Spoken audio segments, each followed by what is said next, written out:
how do we reconcile the adversarial emphasis of party politics with achieving national solutions that require bipartisan cooperation?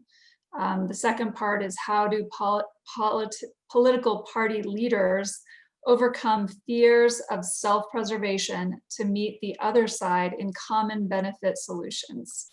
Oh man, what wonderful questions. I'd say very quickly, adversarial politics in any enterprise can be great because it can push our thinking, it can surface up the best ideas, it can force innovation and kind of this entrepreneurial spirit. Having worked with a lot of entrepreneurs now, my God, they fight and fail and nudge towards success.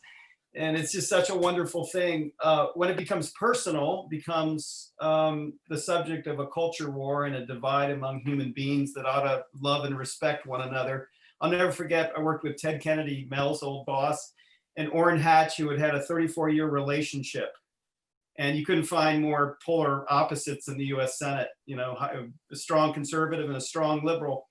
And yet they loved each other and they recognized the common humanity, and they came together to pass the National Service Act that Orrin Hatch then names the Edward M. Kennedy Serve America Act on the House floor in honor of his friend, a liberal senator. And he took flack for it back home, but that's the spirit of kind of healthy adversarial politics we need to rescue back. And I know we're out of time, so I'll make a plug for a book, not mine, make a plug for a book with this point. And Bridge also spoke to this. The challenge really comes when opponents become enemies. And I have seen exactly what Bridge describes, people with very different views, but the ability to work together, to compromise, not a dirty word, for the common good and to move forward.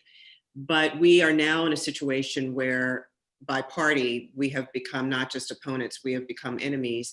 The book, How Democracies Die, is an interesting study of that by two political scientists who study other parts of the world and turned what they understand in that lens on the United States and the party system in the United States, to explain how parties could actually be gatekeepers.